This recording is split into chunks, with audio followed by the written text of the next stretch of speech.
boa tarde, bom dia, boa noite! Buenas noches! Sejam mais uma vez bem-vindos Boa, Reginha. ao Beyond the Cave. Sempre. Estamos aí, né? Temos aqui um farol da liberdade, cara, sensacional, que tem mudado aí a perspectiva e o jeito de atuar do Partido Novo. O pulso ainda pulsa. O pulso ainda pulsa, ou pelo menos ressuscitou, né? Tomou um sangue, tá na UTI, tá precisando tomar um soro bom, mas tem boas perspectivas. A parte hidroeletrolítica está sendo completamente corrigida. Distúrbios. Pressão normalizada, glicemia mantida lá nos... Tá tirando o vasopressor. Sim, tirando o vasopressor. Tá indo bem, tá indo bem. Parece que... Nada que um antibiótico não resolva. É o viçareiro. Coisa linda, maravilhosa. Muito gratos pela presença, mas antes de apresentá-lo devidamente, meu querido Camara, você sabe que temos algumas obrigações, não é verdade? @Beyond the Cave PDC. É BEYOND, Beyond the Cave PDC. Segue nós, estamos em tudo quanto é lugar. Estamos no Insta, estamos no Facebook, estamos no YouTube, estamos em tudo quanto é lugar. Curta, compartilhe, comente, que é muito importante. Família brasileira. Família podcast da família brasileira. Tirando o palavrão, é isso mesmo. Tirem as crianças da sala. As crianças é para toda a família. E aí o cara que foi lá, curtiu, comentou e ele gosta do negócio, o que ele pode fazer? Ele pode ir no tal do Apoia-se, não é verdade? Apoia nós, vire um patrão, participe de tudo, saiba o que a gente está fazendo, saiba o que a gente vai falar, faça perguntas durante, faça perguntas depois. Se você for lá no apoia.se/beyond, vai ser muito feliz. Paga quanto? Opa, 20 mango, Belo. Por mês, só isso? 20 mango na moca, Belo. 20 mango no estacionamento do Portuga dá 1 hora, velho. Porra, não compra um canelone. Porra, Belo. Não, pelo amor, 20 ganha uma dessas belas camisetas. Sim. Querido Marcelo, muito obrigado por estar aqui hoje. Você que é parte da família e veio ajudar a gente nessa conversa com o nosso querido Eduardo. Mostra as camisetas, Camara, mostra essa daí. Ó. Já ganha uma dessas belas camisetas. Na verdade, tem várias no site beyondthecave.com.br. Você pode escolher a camiseta que você vai levar caso você vire um apoiador. E além disso, você faz perguntas para o convidado, acompanha ao vivo. Muito obrigado para quem está acompanhando ao vivo, que são nossos apoiadores. Pode vir aqui no estúdio, participar, acompanhar a gravação. Ou seja, eu diria que Epicuro está se revirando, querendo fazer parte desse Apoia-se, Camara. É isso aí. Que é tanto benefício, muito bom. É tanto prazer envolvido. Não sei. Não tem como. É mesmo, velho. Eu me inscrevi 6 vezes. A gente agradece demais. Vamos ao que interessa. Quem que nós temos aqui hoje? Nosso querido e amado Eduardo Ribeiro. Aí, o cara que tem comandado essa mudança aí desde 2010. Então, ele é catarinense, um lugar que eu gosto muito. Te amo, Fefe. Bioquímico, formado na Federal de Santa Catarina. Terra de comunista, mas que sobreviveu aos comunistas lá do rolê, porque eu sempre... Minha mulher fez psicologia lá, então você imagina, né? Ou qual que era o bizu. Era feio, era difícil, ela me falou. Empresário também. Ele foi presidente estadual do Novo em Santa Catarina de 2017 a 2019 e é o presidente nacional do partido desde 2020. Foi reconduzido agora, né? Reconduzido. Reconduzido. Vai até quando? 2027. 2027. Parabéns, muito obrigado. Muito bom. E antes de tudo, bem-vindo e boa noite, meu amigo. Muito obrigado. Boa noite, boa tarde, bom dia. É um prazer enorme estar aqui com vocês. Sou fã do trabalho de vocês e, poxa, tô ansioso aí pro nosso bate-papo. Que é isso, cara. A gente que tem ficado, né? Aí eu vou dar um depoimento pessoal, porque eu sou filiado ao Novo, mas estava sem pagar um tempão aí. Porque realmente as coisas, na minha opinião, aí é o meu ponto de vista, gente. E isso que é legal da liberdade, que cada um pode dar o seu ponto de vista, tudo certo. A coisa deu uma degringolada, mas eu percebi que nos últimos tempos as coisas mudaram, então eu voltei a depositar a minha moedinha lá. Seu dízimo. O meu dízimo. Não, porque é isso, né, cara? Tem que ser uma coisa que tem que estar alinhada, senão o negócio não faz sentido, né? O propósito tem que estar de uma certa forma alinhada. Então, Edu, vou te começar perguntando exatamente isso, né, cara? Como é que foi essa ideia de reformulação do Partido Novo após a saída do comunista do João Amoedo, né? E você junta aí com comunista, porra. É mais comunista que o Camarão. Não, mas que eu sei isso. Obrigado, sim, mas que eu... E a ideia que é muito clara para mim hoje, que é essa capilarização que o partido tomou, né? Então, para quem vê o Novo e acompanha o Novo há um tempo, o número de candidatos que o Novo tem, por exemplo, agora nas eleições municipais, ela aumentou em 1000% do que foi na última batalha pelo voto. Então, o que aconteceu? Como que foi isso? E como que você vê o partido a partir de agora? Bom, acho que não preciso passar por todos os perrengues ali, né? Toda aquela história de 2020, 2021, a briga da bancada com o João. Se for briga, pode. Tem bastante história, acho que a gente precisa de um podcast só para essa parte. Eu vou para a parte boa, então, que foi depois. Depois da eleição de 2022, a gente tinha uma expectativa melhor do resultado. Foi ruim. Nós tínhamos 8 deputados federais, 14 deputados estaduais, e a gente perdeu essa representatividade, né? Então, sair de 8 deputados para 3, sair de 12 para 5 estaduais, poxa, foi um sentimento de derrota, ainda que nós tenhamos conseguido vencer em Minas Gerais no primeiro turno com uma boa reeleição do Romeu Zema e do Matheus Simões, né, em chapa pura. Mas o sentimento foi de derrota. E aí, óbvio, cara, você tem que sentar, olhar para trás e ver o que não funcionou, o que precisa ser mudado e ter, assim, calçar ali as sandálias da humildade e ouvir todo mundo. Então, nós juntamos todas as lideranças lá em Brasília, ficamos 2 dias no hotel. Todo mundo teve a palavra para falar, ouvi todo mundo, né? E, sim, nós chegamos a algumas conclusões bastante óbvias. A primeira, nós erramos em 2020, que o partido, depois de 2018, teve uma boa eleição, um bom desempenho, teria totais condições de fazer uma capilarização profunda no país. Tinha demanda para isso, né? Eu lembro, eu era o presidente estadual em Santa Catarina na época, e, cara, a gente tinha com tranquilidade 30 cidades, 30 lideranças trabalhando, formando grupo, formando nominata para disputar as eleições municipais de 2020, com chances reais de eleger prefeitos e vereadores em todas elas. E aí o Diretório Nacional, à época, que o João era o presidente, criou uma regra que nós só iríamos para a cidade acima de 400 mil habitantes. Essa era a primeira regra. Pô, só tem 2 cidades acima de 400 mil habitantes em Santa Catarina. Nem Floripa acho que tem 400 mil. Floripa e Joinville. Blumenau não ia entrar. Blumenau não entra. Criciúma? Também não ia entrar. Só tinha 2. Assim, Deixa eu te fazer uma pergunta que tem a ver com a pergunta que eu vou te fazer. Quero muito fazer depois. Você acha que essa construção ela foi de ordem política ou ele foi de ordem monetária? Porque é uma construção do jogo. Vamos jogar menos partidas, vamos ser mais seletivo. Só vou pegar mulheres de 1,70 m para cima. Não. Foi político ou foi falta de dinheiro? Não, foi político porque a questão monetária não era necessariamente um problema, dado que nós transferimos para as cidades a responsabilidade de captar o recurso. Então, vai custar tanto, vocês estão dispostos a levantar o dinheiro? Sim, a gente topa. E a gente não deixou.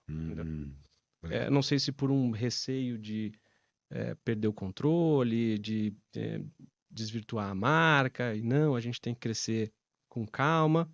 E, cara, se fosse uma empresa em que você pode fazer um planejamento, 6 meses depois você muda e avança um pouquinho e tudo mais, ok, mas não. Eleição é a cada 2 anos. É tudo ou nada. Você tem que aproveitar aquela janela de oportunidade. Ali a gente tinha uma janela de oportunidade e jogamos no lixo. Pensa, Minas Gerais, a gente tinha um governo do estado com 70% de aprovação. E cerca de 40 municípios ali super bem estabelecidos, com um grupo pronto para lançar. Lideranças que eram nossas, que trabalharam na campanha, que já estavam no Novo há muito tempo, desde a sua fundação, e foram liberados só 5 cidades, cara.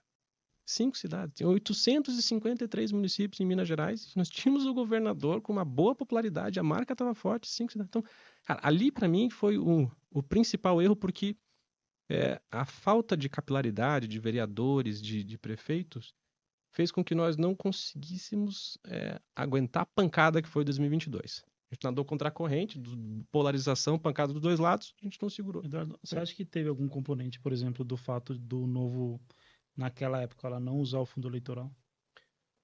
Não traz um pouco de falta de estímulo para candidatos em geral? É um dos fatores. Tem mais ali, né?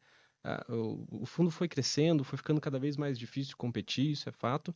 Mas tem outros problemas. Por exemplo, o Novo não permitia que vereadores, no meio do mandato, saíssem para ser candidato a deputado.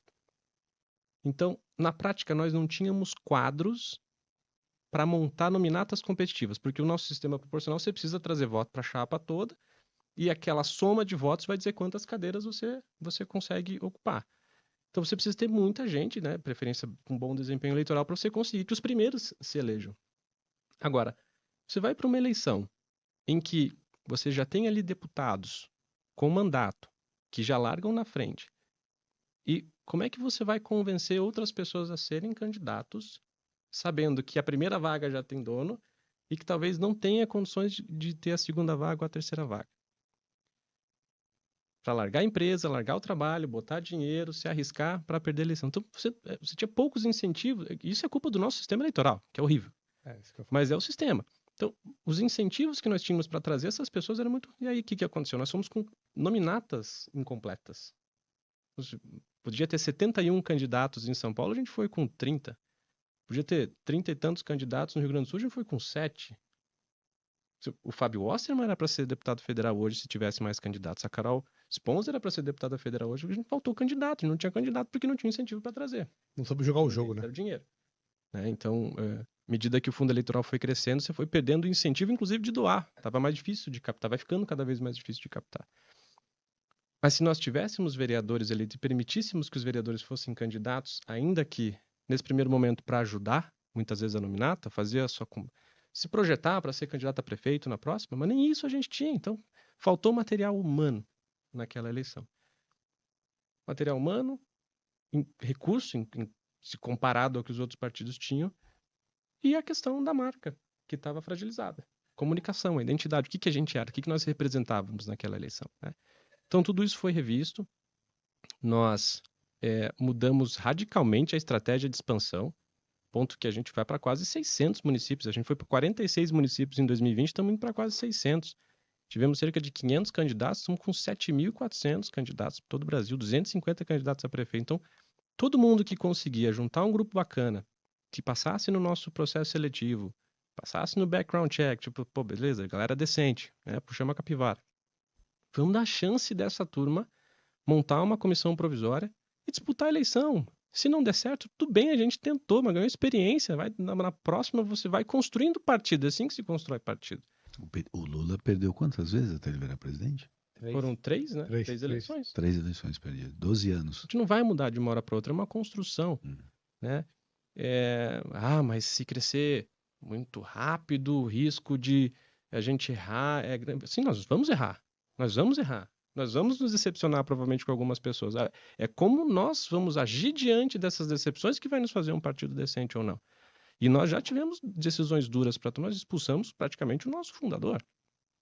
E tantos outros, mas alguns outros membros do partido com mandato que nós expulsamos ou abrimos processo em comissão de ética porque se desviaram dos nossos preceitos. Então, é o mecanismo interno da cultura institucional que vai dizer, não é a velocidade com que você cresce. Perfeito. Você acha que... Porque muita gente aqui considera...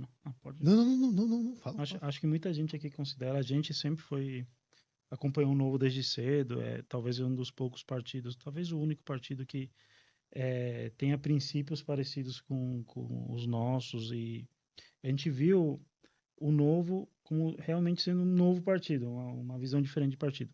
Você acha que em algum momento, quando teve toda essa crise do Amoedo e o Novo acabou, através da atitude do Amoedo, de talvez outras pessoas, acabou se desviando como partido de alguns preceitos que mantinham esse fundamento do Novo? Eu acho que sim. E aí eu me coloco como parte da culpa, porque boa parte do tempo eu era o presidente. Mas eu acho que nós erramos em alguns posicionamentos, acho que nós nos equivocamos em alguns movimentos que não fizesse sentido, esticamos a corda. Em algumas críticas a gente mantém, especialmente ao governo Bolsonaro, mas em alguns momentos acho que a gente esticou muito a corda, e isso causou um problema, uma desconexão muitas vezes do que a direção partidária, para onde a direção partidária, os fundadores queriam ir, e como a bancada estava atuando, né? Isso gerou um afastamento muito ruim, porque se havia uma ideia que é funcional do Novo, né, de separar quem faz a gestão partidária de quem atua nos mandatos. Eu acho isso legal, eu acho que é um modelo de governança que evita o caciquismo, né? Porque imagina se você é o presidente do partido e é governador, aí você usa os cargos do governo para ter voto no partido, ou os cargos do partido para ter apoio no governo, você mistura tudo e vira bagunça. Agora, também não dá para tratar como uma Chinese Wall entre as duas coisas e, ó, vocês vão fazer aqui, a gente... Cara, tem que conversar, né? Então, quando eu assumi já tinha esse distanciamento e nós só conseguimos recuperar uma boa relação que está ótima agora no último ano, né? Que a gente sentou e, poxa, vamos revisar isso, vamos colocar tudo na mesa, o que a gente errou, o que a gente acertou, como é que a gente pode fazer melhor.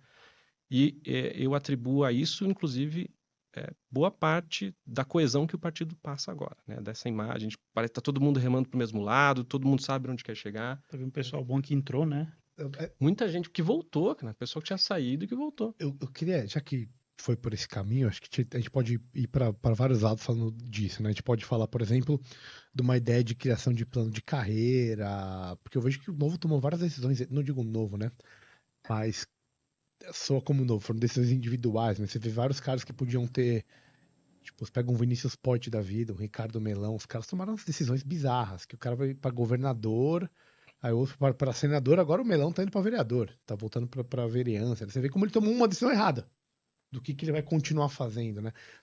Você pode ter uma ideia de você criar plano de carreira, porque o jogo é prático, né? Essa que é a verdade. A gente está disputando algo que a gente tem que estar lá para poder tomar as decisões que são melhores nas coisas que a gente acredita. Existe isso dentro do Partido Novo? Não, acho que a gente tomou algumas decisões imaturas mesmo, né? Acho que nos equivocamos. E também, isso foi tudo revisado. O nosso estatuto foi reformulado, inclusive, para ser mais democrático, porque o estatuto que o anterior, vigente quando eu assumi, era um estatuto que concentrava muito poder no diretor nacional.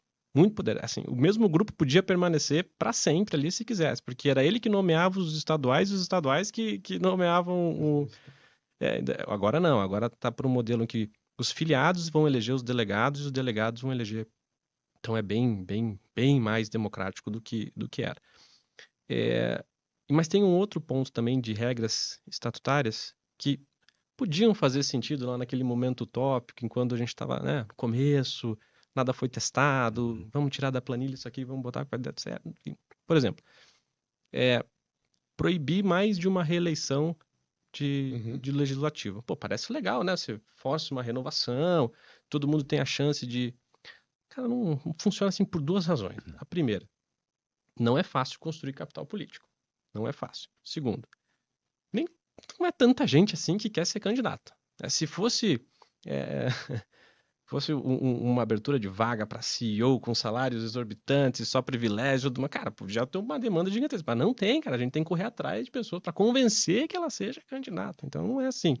Agora imagina, você tem uma pessoa que está fazendo um trabalho espetacular, construiu um capital político de atuação, de voto, de apoio, e você chega, cara, não dá, você não vai poder ser deputado federal de novo, você tem que ser senador. Não, mas eu não quero ser senador, agora que eu estou aprendendo aqui, agora que eu conheço os caminhos da Câmara, não, mas a nossa regra te obriga. Então tá, então eu vou para outro partido, levo todo o meu capital político para lá e quem sangra é novo. Poxa, não faz sentido. E o mesmo sistema político brasileiro, a gente não associa a pessoa ao partido, né? Porque tem tanto partido, muda um, aparece outro, então o pessoal, na minha impressão, pelo menos, acho que o pessoal acaba pensando mais na pessoa como político e vota na pessoa como político do que num partido, por exemplo. Então, quando você impede a pessoa de reeleger para deputado, você pode estar perdendo uma posição dentro da Câmara, por exemplo. Exato. Ainda que os políticos do Novo sejam uma exceção a essa regra, porque eles realmente estampam a marca do partido, gostam de usar, né? Os filiados do Novo vestem a camisa. Mas eu concordo com você, chega um determinado momento, poxa, eu estou fazendo um bom trabalho, eu tenho um capital político, às vezes, se eu for candidato a Senado, eu não tenho um contexto eleitoral que me favoreça para ser candidato ao Senado. Eu vou ter que simplesmente sair? Não é assim, eu não consigo, a pessoa também não consegue transferir todos os votos, ainda que quisesse. E o partido precisa daquilo ali, precisa de pessoas com capital político para o que... A marca vai até um determinado momento, ela tem um teto, depois é a pessoa que traz, né? Então, é preciso o partido também ter essa humildade. Então, isso também caiu. Então, agora, os vereadores em mandato podem ser candidatos. Então, e se elegerem, vai subir o primeiro suplente. A cadeira continua sendo do partido, a gente não perde, né?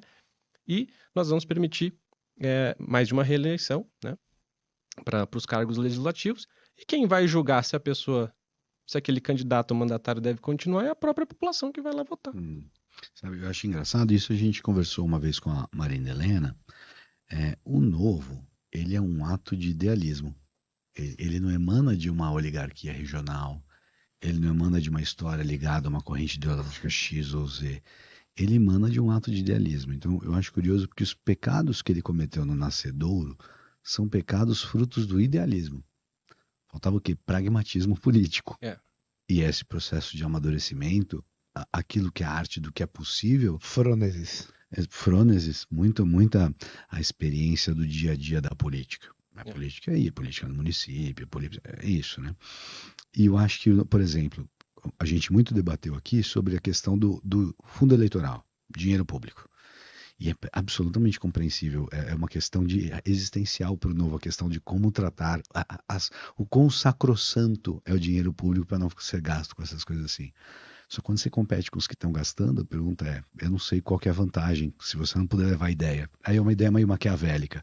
Isso eu acho pragmatismo político. É vantajoso ter isso e poder competir para poder levar boas ideias para frente. Não dá nem para construir o cavalo de Troia. Senão você não consegue construir o cavalo de Troia para poder tomar. Guerra. Isso é guerra. Tem que ter a mesma E eu vejo isso melhores. mais Alvissariano agora nesse sentido de falar, olha, a política tem que ser algo mais do que isso.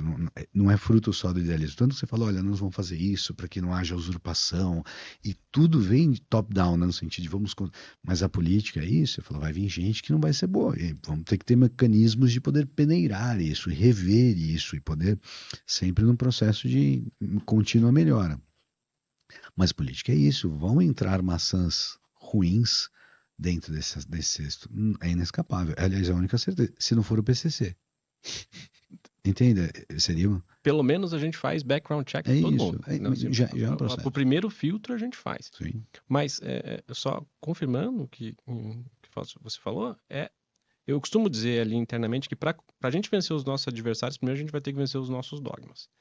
E a questão do fundo eleitoral, do dinheiro público, era um dogma muito enraizado dentro do Novo, até comigo. Eu tive que me convencer durante meses a ter a iniciativa de começar a fazer essa construção, à medida que eu vi assim, cara, a gente está chegando numa encruzilhada. Porque tem uma questão de momento também. Quando o Novo foi fundado lá em 2011, você vai lá, cara, os partidos políticos eram financiados por pessoa jurídica, era empresa que pagava. Sim. Então, poxa, o fundo partidário era uma fração. É 1,7, eu acho. 1,1. Menos, era 800 milhões por ano.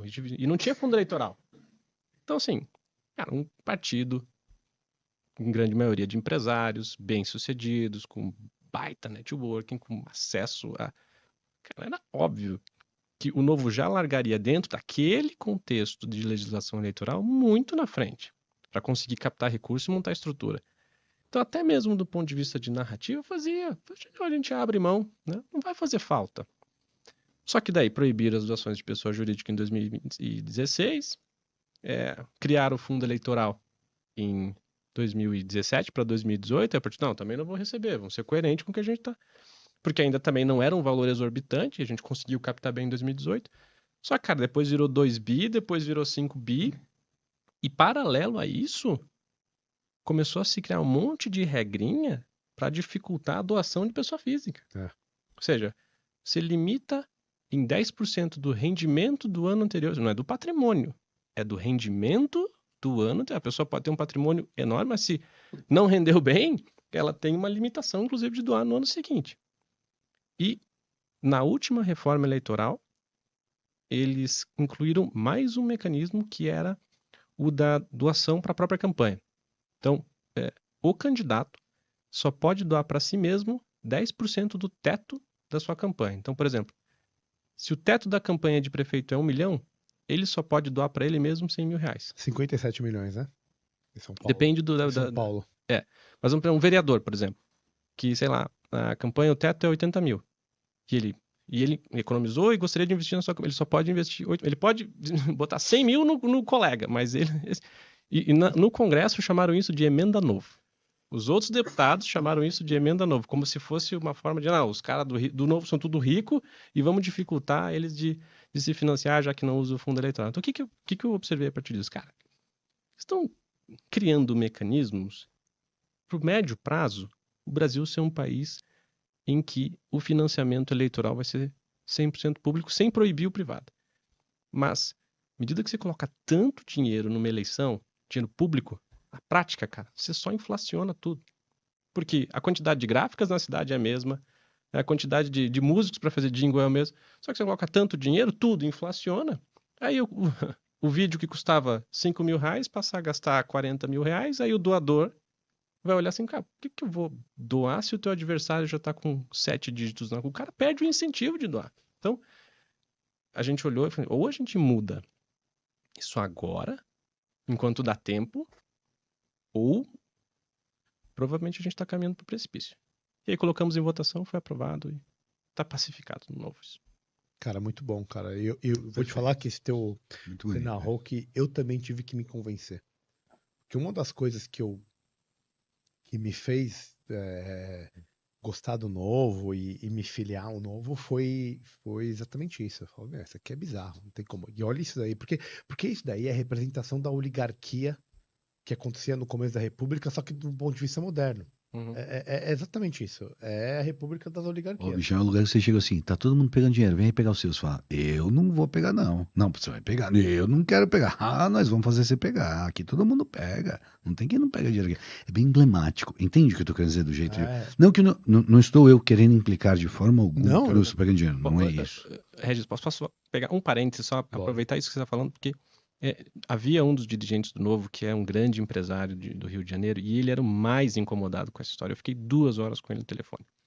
E, enfim, ele tem uma empresa da indústria química e tal. E eu falei para ele, cara, vamos supor que o governo federal chame você e os seus outros 9 concorrentes. Só tem 9 concorrentes com ele no Brasil. Chame os 9, coloque numa sala e diga, ó, vocês são o setor mais importante e mais estratégico do Brasil. Nós precisamos de você e nós decidimos que vamos subsidiar 100% da produção. Tá aqui o dinheiro, é só pegar. E você, por princípio, não vai fazer. Cara, você não vai fazer. Você tem 400 famílias dependendo de você. Os seus concorrentes vão ter um ganho de produtividade, de precificação, de logística infinitamente maior. Você não vai conseguir competir. Você tem 2 escolhas. Ou você demite todo mundo e fecha a empresa, ou você pega o subsídio. O que você faz? Eu pego o subsídio. Então tá a resposta. Muito bom. E é isso que eu tô querendo dizer, foi montado porque quando todo mundo pega a pressão inflacionária das mais variadas formas, o mercado da política, vamos chamar assim, por assim dizer, sempre vai ficar mais caro. Então isso é uma forma direta de falar assim, ou você entra ou você não faz parte. É tudo de novo, fechando o cerco. Então, e foi muito engraçado que forçaram a pegar. Então, mas você vê, é o que você falou, Camara, porque teve que se deixar um idealismo de lado para entrar numa sabedoria prática. Sem dúvida. Para poder jogar o jogo. Não tenho dúvida. E é o que você falou, porque é uma coisa que era perdida no idealismo de uma certa forma, que não conseguia construir. E para a praxis política, que no final, meu rei, é o que importa, né? E é tão bacana isso, porque que já me traz a próxima pergunta. Como foi a decisão sábia, na minha modesta opinião, de buscar o teu xará Girão para fazer parte disso e ser o Novo, de repente, ter um senador, para você ver como é uma coisa de mentalidade, que as coisas acontecem tudo junto. Isso também é sabedoria prática. E pode ter vários temas ideológicos que não batam diretamente. Mas, cara, você precisa de uma representatividade lá. Até para você poder ter depois tempo de TV e conseguir ter coisas, você precisa né? Você precisa entrar no jogo. Como é que foi essa tomada de decisão? E conta aí pra gente um pouco, que eu estou muito curioso em relação a isso. Não, cara, primeiro, vocês já trouxeram o Girão aqui? Não. Gostaríamos muito. Ele, assim, é uma pessoa absolutamente... Se você fizer a interface, a gente traz. Não, hoje mesmo. Primeiro senador que vai vir aqui. Ele é absolutamente sensacional. Uma pessoa de um coração, uma pessoa do bem, assim, sabe? E foi ele que nos procurou. E foi até assim, é muito contraditório, porque era a hora que o partido estava no seu pior momento. Ele nos procurou e falou, cara, como é que eu faço pra ir entrar? Não tem nenhum outro partido igual você, eu sempre quis ir. Ele já queria ter vindo lá em 2019, quando se elegeu. Foi uma grande surpresa, eu fiquei bem surpreso quando vocês anunciaram que ele estava... E sim, cara, super transparente, bem, querendo aprender, ajudar e tal. Eu falei, cara, pra ontem, né? Eu chamei o diretor nacional, a gente conversou e tal. E ele veio e se filiou, e foi o primeiro parlamentar do Novo no Nordeste, né? Nordeste. Primeiro representante do Novo no Nordeste. E hoje está lá candidato a prefeito, fazendo um trabalho espetacular e, assim, e liderando o processo de impeachment do Alexandre de Moraes no Senado Federal. Extremamente corajoso. Exato. E é um grande quadro do Novo.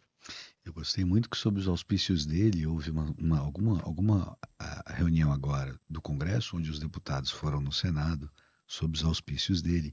Então, Cleitinho e eles falaram abertamente, ou seja, uma oportunidade pública para falar o que pensam do processo de impeachment, sob os auspícios do senador Girão. E foi belíssima a oportunidade. Isso é diplomacia, isso é saber fazer as coisas.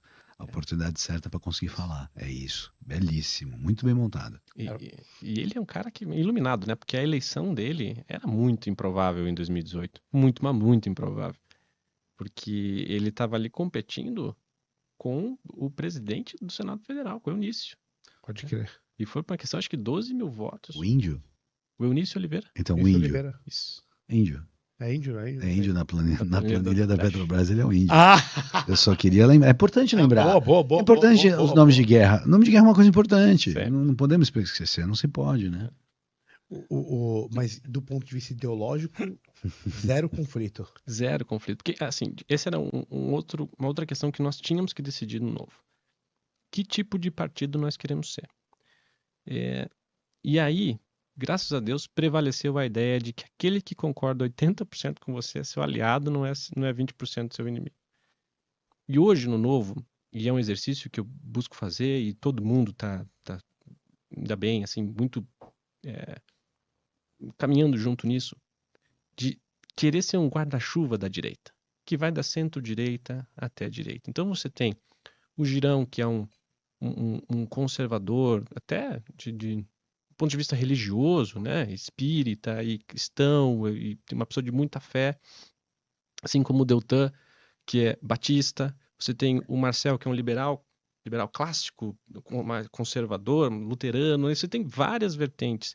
Você tem o Rafael Lima, que é um libertário, né? Você tem a Adriana, uma liberal clássica, né? O Gilson também um libertário. Você tem vertentes diferentes, mas que votam junto em 99,9% das vezes e atuam juntos e estão indo para o mesmo lado. Cara, e todo mundo estar confortável com isso é absolutamente necessário se nós quisermos ser um partido grande. Senão a gente vai ser um partidinho de nicho, pequenininho lá, vai ficar fazendo barulho. Legal, é uma proposta, é uma ideia. Mas é que nem aquela pesquisa que saiu do Novo, que é o partido mais à direita do espectro político. E não é só de agora, se pegar da outra legislatura também, mas o que era a grande diferença? Mesmo na outra legislatura que nós tínhamos mais deputados, quando nós fizemos análise de coesão de voto. Então pega o partido, todos os parlamentares e vê como eles votam junto ou não. De longe, o Novo era o mais coeso. E você tinha o Thiago Mitrô, que era um liberal, mais clássico, até o Lucas Gonzalez, que era um pastor evangélico, e eles votavam junto 99,7% das vezes. Então, assim, E o Denon, lá sendo coordenador do... Garcia Xavier. O Denis foi que é um... Para mim, ele é conservador. Ele só fala que ele é libertário. Porque no final, todo libertário, no fundo, é um conservador. Se não for de esquerda. Nos Estados Unidos, tem uma linha política, ideológica, que eles chamam de fusionismo. Que não é necessariamente uma aliança de libertários e conservadores. É mais uma ideia de que as duas coisas têm que andar juntas. Porque, no fundo, eles querem as mesmas coisas, que é limitar o poder e garantir que eu possa viver as minhas tradições sem influência do Estado, né? Um negócio anticoletivista, né? Exato. É isso. No fundo, se fosse para resumir, o Novo é isso. Só que é difícil traduzir isso numa linguagem simples, né, de massa e tal, mas internamente o nosso trabalho é para manter essas pessoas confortáveis, para ter linhas, né, de correntes internas, para o partido ser um partido grande, senão a gente vai ser um partido pequeno. Se você for parar e ver, acho que é o único partido que consegue unir a direita de uma certa forma, que é algo que a gente precisa, né? Porque assim, a gente fala de direita, essa ideia anticoletivista aí. Eu acho que é o único lugar que você consegue claramente se colocar num espectro político, que é o que faltou para o Brasil durante a gente achava que o PSDB era de direita. Quando era criança eu achava. Fato. Talvez o Brasil achasse que o PSDB era uma opção à direita. Uma figura antagonista. Durante muito tempo você nem podia falar que era de direita. Justo. Exato. Você já era taxado de Fato. saudoso da ditadura. Então, assim, isso foi conquistado há pouco tempo, né? Pelo menos hoje você fala que é de direita e você vira extrema direita. Hoje só tem extrema direita. Não, você tem a perna esquerda e a perna extrema direita. Aquele meme é muito Muito bom, né? Já que a gente está indo para esse lado de disputa liberal, conservadora, dentro desse espectro de direita, tem uma questão que é o aborto, que ela é muito sui generis, assim. E não sei como que funciona isso diretamente dentro do Partido Novo, porque você vai ter até dentro do libertarianismo isso é uma coisa discutida, né? Tem libertário que é a favor do princípio da não agressão, tem outro que é a favor da propriedade privada, e aí tem um clash, e aí cada um vai para um lado. Como que vocês tomam esse tipo de decisão política? O que eu sei é o seguinte, o Estado não tem que regular sobre isso, né? Mas assim, como que você, para a política pública... Eu falaria de forma mais ampla, para não ser casuísta e falar do aborto em si, como é que vocês começam a estabelecer uma certa doutrina homogênea, né? Eu acho que vai mais nesse sentido, como é que em questões mais cavernosas. Isso foi pensado lá atrás justamente para não ter divisão. E como já havia divisão dentro dos fundadores, eles pensaram, poxa, faz sentido. E até a gente estamos fazendo um estudo nessas últimas 2 legislaturas para ver exatamente, do ponto de vista prático, de votação de plenário, quantas questões que chegam lá para votar que realmente são essas questões de costumes e que podem causar algum tipo de divisão. Porque a minha aposta é que é menos de 3%. A maioria das votações é imposto, regulação, burocracia do Estado, criação de cargo, etc. É só essas coisinhas que a gente vai concordar 100%. Eu sei que são questões relevantes, que é a questão que incomoda as pessoas, que é a conversa de bar, que é o que toma conta. Ninguém gosta de ficar discutindo de reforma administrativa. Eu entendo isso. Mas, do ponto de vista prático, o partido lá atrás optou por não fechar essas questões e deixar como uma questão de foro íntimo. Aborto, legalização das drogas, eutanásia. Essas questões o partido deixou, cara, vamos discutir depois, que o Brasil tem um monte de problema de país subdesenvolvido aqui que a gente não resolveu, e depois a gente traz isso para a mesa. Por enquanto, cara, cada um tem a sua opção, deixa claro para o seu eleitor, né? E vamos juntos trabalhar para a grande massa de problemas que a gente precisa resolver agora. O Alexis, que veio aqui 3 vezes, gênio, Alexis, grande abraço. Alexis baita deputado. Um baita cara, um baita deputado, um baita paisão, empresário, baita várias coisas. E ele sempre foi muito bom. Eu o conheci, e eu via saber depois, me liguei que era ele depois, quando eu vi um vídeo no YouTube de um cara revoltado explicando dos impostos que ele tinha. Mal sabia ele que esse é o vídeo fundador, tem 16 milhões de visualizações. Ele tá na fábrica e pagar um monte de nota fiscal diferente. E aquilo me tocava para ver um cara, um trabalhador, um empreendedor, tomador de risco, resignado, sabe, sem condições de brigar. Era a atitude dele que chocava, ele explicava. Esse Alexis debate fortemente sobre questões de saneamento básico. Você não vem falar para mim de não, se é ele, Zelo, ela, Elo. Cara, isso aí deixa pro rodapé. As pessoas não têm água potável e esgoto tratado. É bizarro isso. E é uma parcela absolutamente importante da população. Né? Essas são as questões. Né? O Novo sempre veio com essa... Assim, falava que o Novo é um partido que só fala de economia. Na prática, o Novo ele passa a ser conhecido no momento em que nós estamos vivendo uma crise econômica. Então, a Dilma e o PT quebraram o nosso país. E o Novo ele surge ali no momento de renovação com propostas que funcionaram, sempre funcionaram, para trazer para o Brasil. Então, naquele momento, nós trazíamos as nossas propostas econômicas para fazer uma reforma de Estado e melhorar o nosso país. Agora, o Novo mudou, o Novo agora só fala de liberdade de expressão, mas é porque nós estamos discutindo direitos civis no Brasil, é outro problema. Então, assim, os princípios são os mesmos, mas a pauta mudou. E dentro dos nossos princípios, nós vamos defender aquilo que a gente defende. Não, eu acho que é perfeito, cara. É isso mesmo. Brilhante, tem que não tem como fugir. Não, é o espírito do tempo, é o espírito do tempo. É isso. Sabe uma coisa? Zeitgeist. Zeitgeist. A gente gosta muito dos gregos aqui, você falou uma palavra muito grega.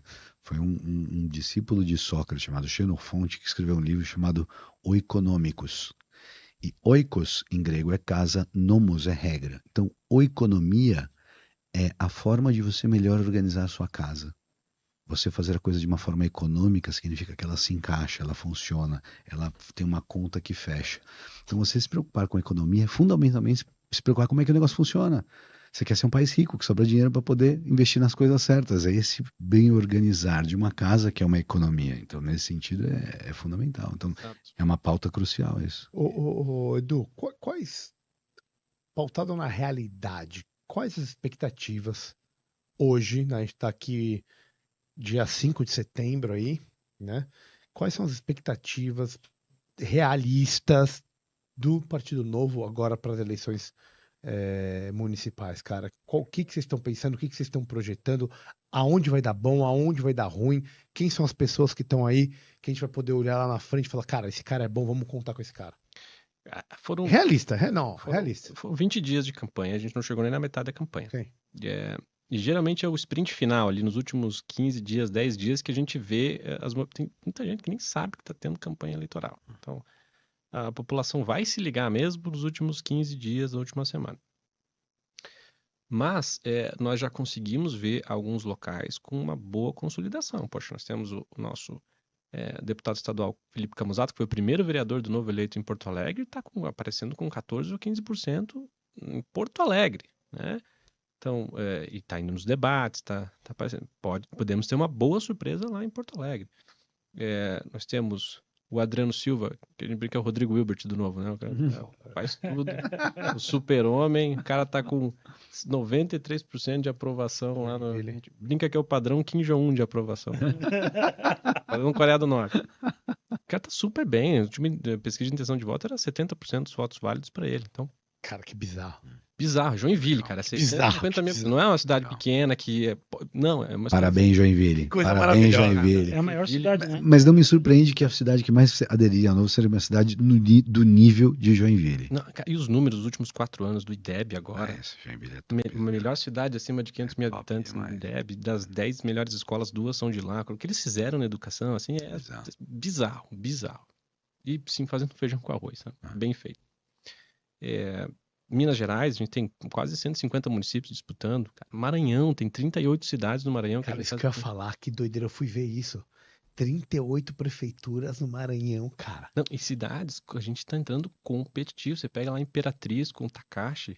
Pô, Imperatriz é uma cidade, eu fui lá, cara. O que eles fizeram, o que o prefeito destruiu aquela cidade. Você entra no centro.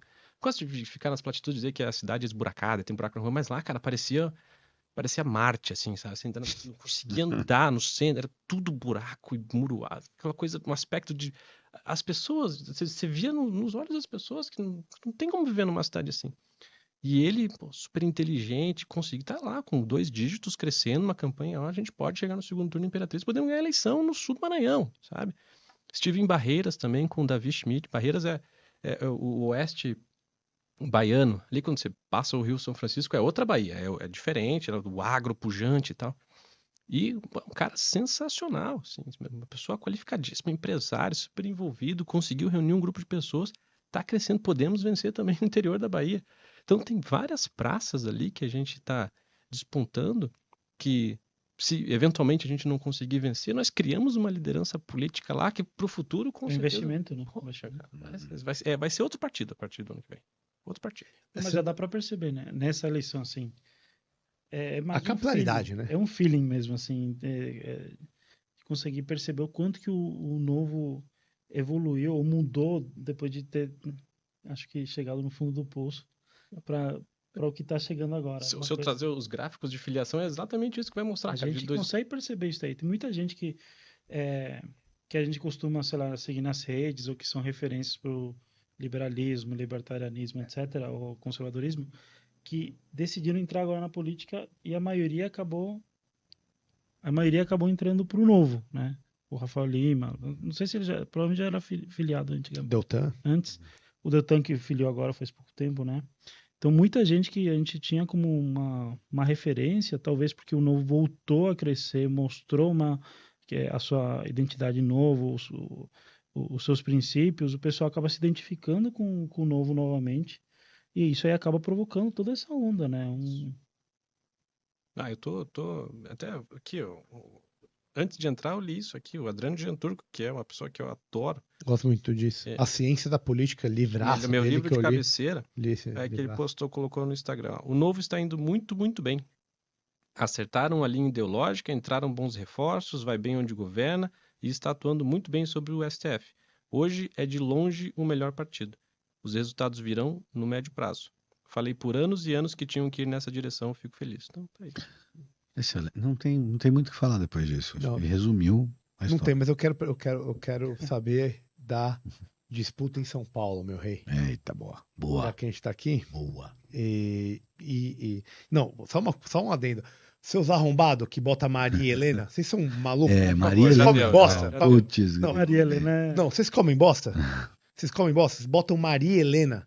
E não só de botar Maria e Helena, tem uns idiotas que repetem ainda. Não, e antes foi Marina Silva, né? Não, cara. Né? Se toca aí, meu irmão, tem um pouco mais de respeito pelos outros. Só tem duas políticas mulheres que chamam Marina e elas conseguem. A disputa Né? eleitoral aqui tá muito polarizada, tá muito. É difícil a gente falar que hoje a Marina Helena tem alguma chance. E eu tô falando da realidade. Tamo com você, Marina, mas a realidade. Neste pleito. Neste pleito, eu tô falando Neste pleito. Mas, ao mesmo tempo, existe uma possibilidade de, dependendo de quem ganhar, você criar entradas para o Partido Novo dentro dessa próxima governança municipal.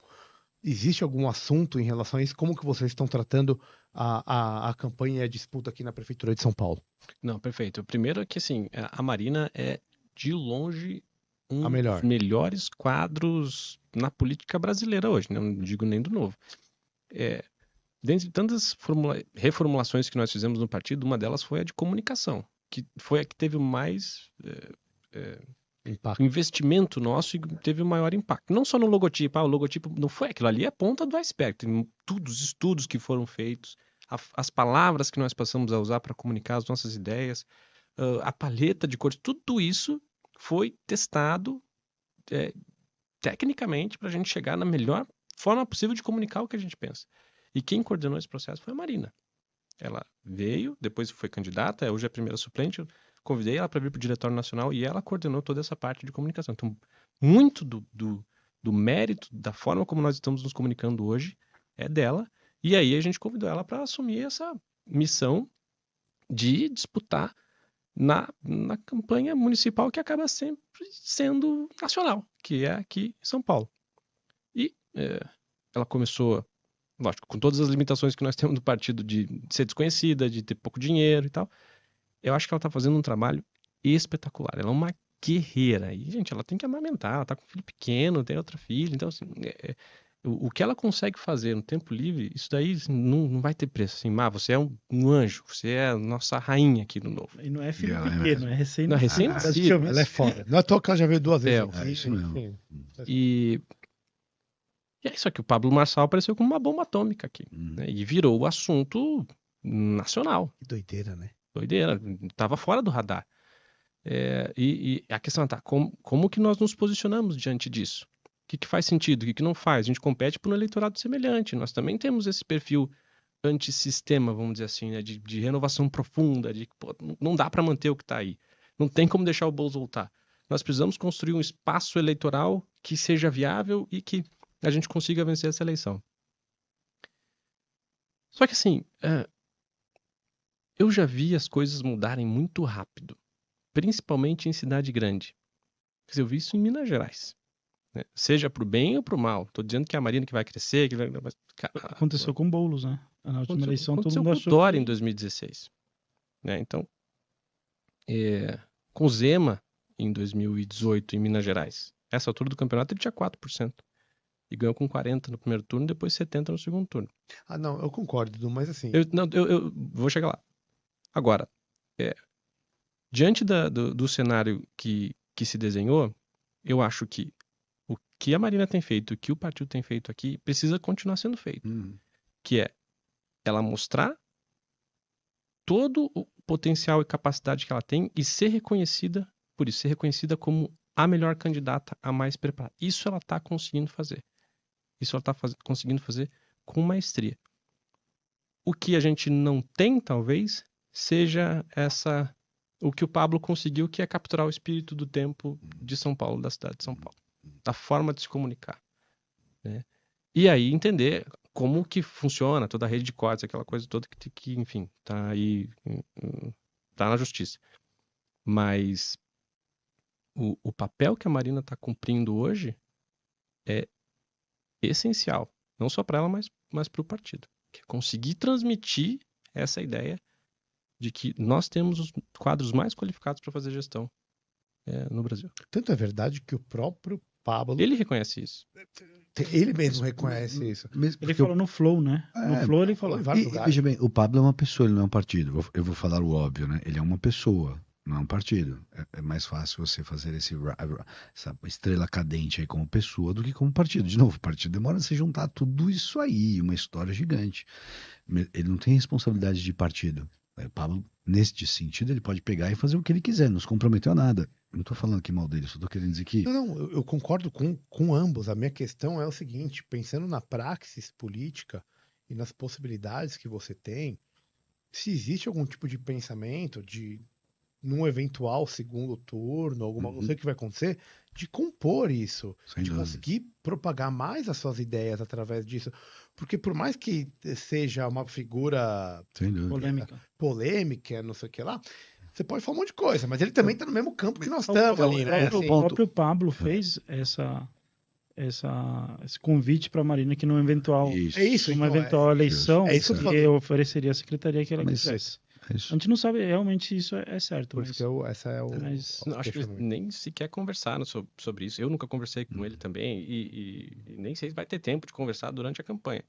O que é absolutamente consenso é que, cara, em qualquer cenário com bolos do outro lado, não tem nem que discutir. A gente vai abraçar quem tiver. E se fosse com o Nunes?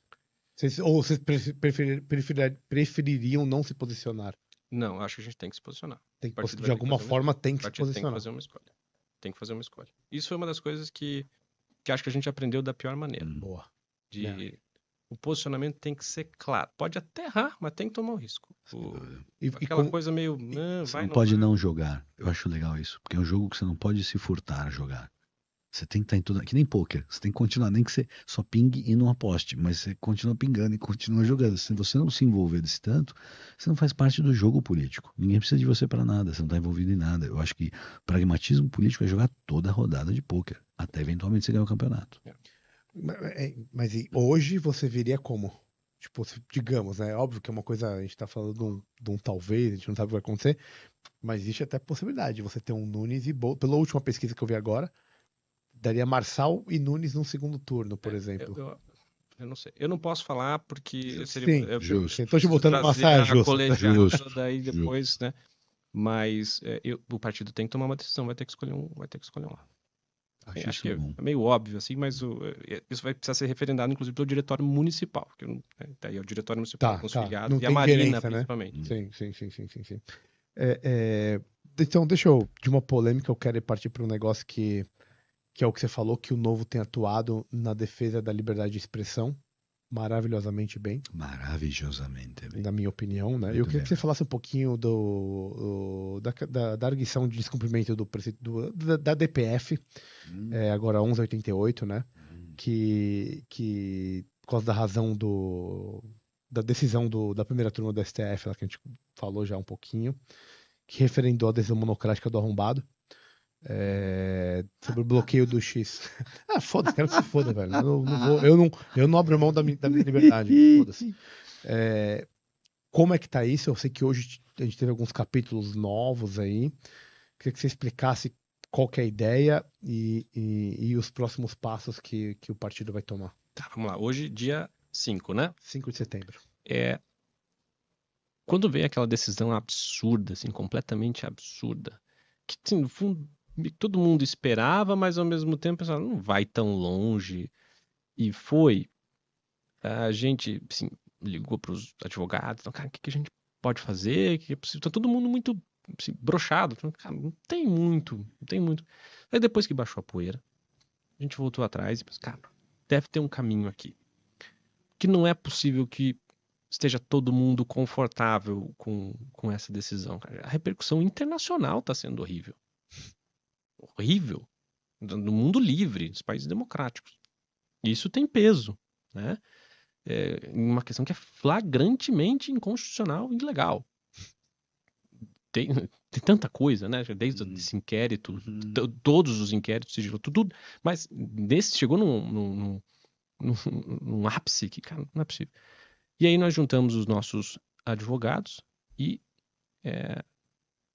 eles vieram com essa sugestão. Cara, a gente pode contestar com uma ADPF. Cabe uma ADPF diante de decisão judicial. E aí começamos a redigir, ficaram até 4 da manhã trabalhando e tal. Aí ele colocou para votar em plenário na primeira turma. Não levou para o plenário, não levou para a primeira turma. Primeira turma, né? E em plenário virtual. Então, quando a gente protocola a ADPF, é no dia que está tendo a votação. Não tinha concluído ainda. Então, quando ele é concluído e publicado o acórdão, a gente faz um aditamento, pedindo para que seja, então, discutido e levado ao plenário o acórdão, a decisão do acórdão, e incluindo também que fosse derrubada a decisão que bloqueava os bens da Starlink, porque o nosso primeiro pedido era, primeiro, derrubar toda a decisão, não derrubando toda a decisão, no caso, o bloqueio do Twitter, então que derrubasse a multa de R$50 mil, que é absurdo, é bizarro, e um monte de gente já tinha, né, do meio jurídico já tinha falado, então pelo menos a multa. E daí, a OAB depois entra com uma DPF, porque a gente protocola e é sorteada para o Cássio Nunes. E aí a OAB protocola uma DPF praticamente igual, semelhante, pedindo, a deles é mais restrita com relação à multa, mas pede que seja distribuída por dependência também para o Cássio Nunes. Um partido na frente da OAB, para pensar na função histórica da OAB em cerceamento de liberdade.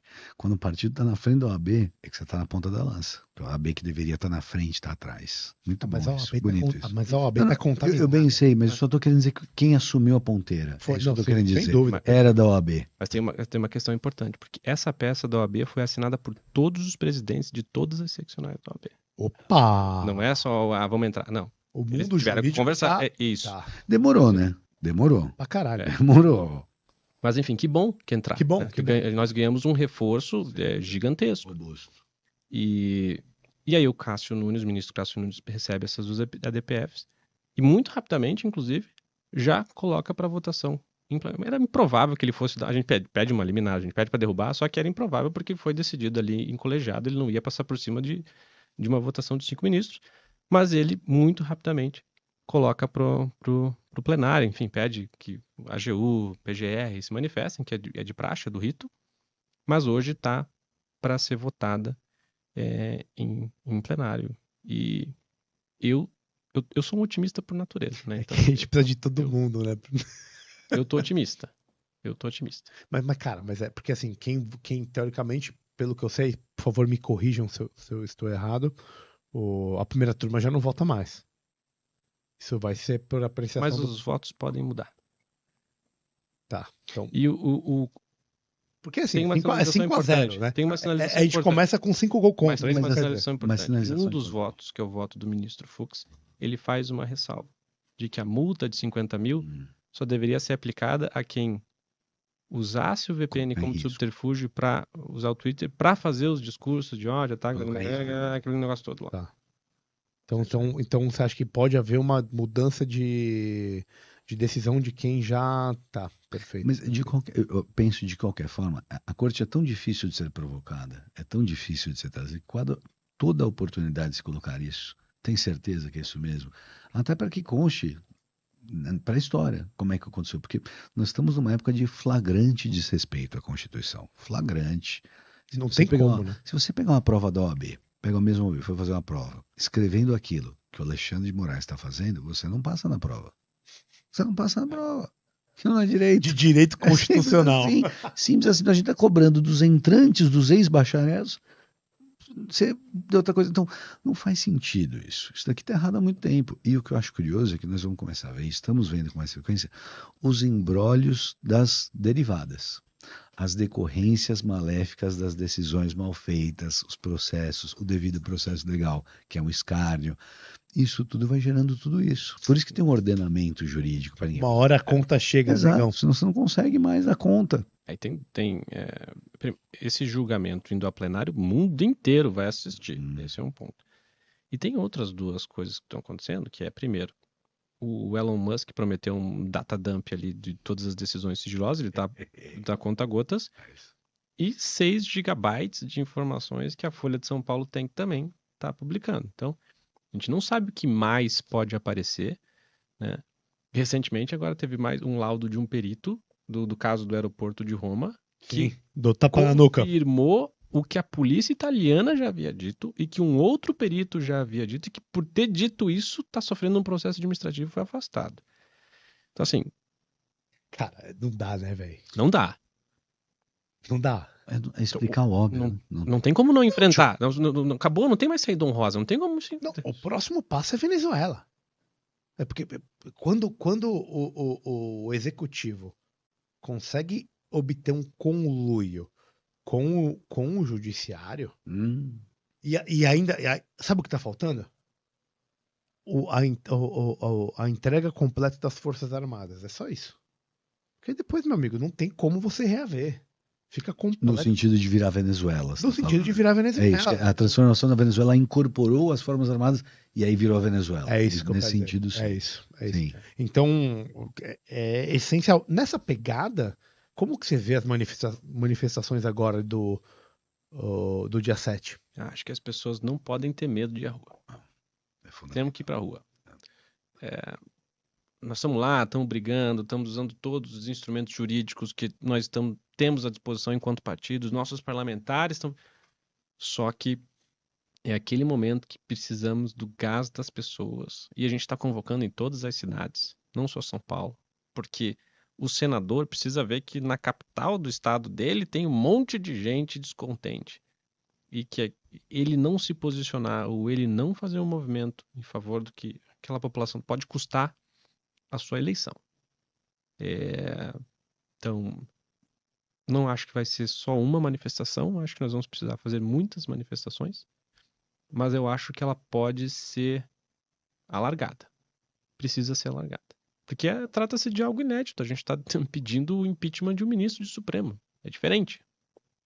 Tanto eu concordo com você que a gente já fez isso com o Executivo, já fez isso algumas vezes com o Legislativo. Mas nunca fez com o Judiciário. Exato. Não, fez em 1891. Tá, okay. 1894, tipo, fez uma vez lá atrás, né? Mas realmente só pra... não. Mas esse é o ponto, quer dizer, a gente não desconhece isso. E o precedente, o paradigma, é muito importante. E é muito importante também porque, vamos pensar com a gente, quanto tempo mais o Alexandre de Moraes como ministro ainda tem no cargo? Puta que pariu, tio. Acabou de entrar. Esse é o problema. Isso aí é o problema. O problema é esse, não tem recall. Tem duas iniciativas que eu concordo no ponto de vista legislativo que visam reformar a atuação e os mandatos dos ministros do Supremo Tribunal Federal. A primeira delas é para ontem, que é acabar com decisão monocrática. Decisão monocrática é uma aberração por completa. Isso foi aprovado no Senado, milagrosamente foi aprovado no Senado e passou agora na CCJ, tá tramitando na CCJ. Na presidência da Carol Detoni, está fazendo um ótimo trabalho, por sinal. Excelente. E vamos ver se conseguindo levar ao plenário, eu acho que tem grandes chances de porque ninguém é confortável com decisão monocrática. Então esse é o primeiro ponto. O segundo... Nem os ministros são confortáveis. Alguns não ficam confortáveis. Só aqueles que tem... Quando chega para eles, né? Só aqueles que não têm cabelo. E o outro é a questão dos mandatos. Eu sou menos favorável ao mandato, mas talvez eu seria mais favorável a aumentar a idade mínima. Mantém a mesma data de aposentadoria, 75 isso é bem anos. grego, isso é bem socrático. E joga... Por quê? Porque né? Ser ministro do Supremo Tribunal Federal tem que ser o final de uma carreira. Você tem que estar... Você não pode sair dali para ganhar dinheiro depois, entendeu? Eu acho muito, o cara é ministro, Tipo, depois vai ficar 55 advogado. a 75. Você não acha que facilitaria... Já construiu o patrimônio, Legal, não acho precisa de mais muito nada. boa Você essa só ideia. vai lá para dar minha última contribuição nos últimos 10 anos. Não tinha ouvido aqui. isso, mas é muito sensato, Você cara. não acha que facilitar, por E é exemplo... muito conservadores. Facilitar, por exemplo, um impeachment facilitado, alguma coisa assim, porque eu falo assim, não nesse sentido de impeachar algum ministro, mas como um mecanismo de regulação. Eu sou paraguaio, né? Não parece, mas... Para o quê? Mas eu sou paraguaio, mas eu moro aqui há bastante tempo, então acompanho a política brasileira há bastante tempo. E no Paraguai, na época que Perdeu o fizeram... passaporte, hein, meu. Mas não estou falando de política brasileira, estou falando de política paraguaia. Quando no Paraguai teve o impeachment do Fernando Lugo, todo mundo no Brasil, ou uma boa parte na época... Quem foi o Fernando Lugo? Fala pra galera que, O Fernando que não Lugo sabe. foi um presidente paraguaio foi o único presidente dos últimos 100 anos, ou 80 anos, que tinha um viés mais à esquerda. E ele apoiou... O impeachment aconteceu porque ele apoiou invasões de terra, ou pelo menos não interviu de forma... Deu uma de Boulos. Foi assim, ficou meio que morno, foi condescendente. E o Paraguai, porque já teve uma ditadura de verdade, com só um presidente por 35 anos, a Constituição ela facilita a retirada do presidente em algumas situações. Parece mais até um parlamentarismo. Assim. Isso, exatamente. É uma estratégia parlamentarista. Ele consegue, se der algum problema, consegue retirar facilmente um presidente e consegue tirar um deputado e senador também. Isso acontece de forma muito frequente. É positivo porque você consegue excluir, mas se a situação estiver no controle de todo o parlamento, fica alguma coisa mais complexa. Mas o que eu estou falando é que no Brasil, para você impeachment alguma coisa, alguém, alguma autoridade, é uma coisa traumatizante, né? Uma coisa pesada, talvez fira alguma coisa institucional, etc. Mas, em alguns casos, como no Paraguai, por exemplo, aconteceu, não teve nenhuma quebra do Estado, não teve nenhuma quebra institucional. Foi tudo evoluiu de forma muito tranquila. Um dispositivo já bem previsto, bem usado. Foi bem tranquilo. Você não acha que no Brasil, talvez, criar outros mecanismos também que não sejam tão burocráticos para você poder, ou não controlar, mas, sei lá... Do ponto de vista judiciário, você está falando? Do ponto de vista em geral, porque... Mas ele está falando de dispositivos democráticos. A gente ia ter forma mais tranquila de poder trocar certas pessoas em certos poderes. Vis-à-vis a possibilidade de fazer isso no judiciário de forma mais fácil. O Edu, acho que ele deu uma ideia do meu caminho, né? Que é tipo assim, como para você não ter essa quebra institucional e esse problema que é você teoricamente tirar um ministro que já devia ter sido impeachmentado há muito tempo, você cria mecanismos para poder ir mais pelo caminho do meio, que é você limitar o mandato, ser o cara mais velho, né? Eu acho que o que ele falou foi isso, mas eu entendi a pergunta e eu tô curioso. Não tô falando do Poder Judiciário.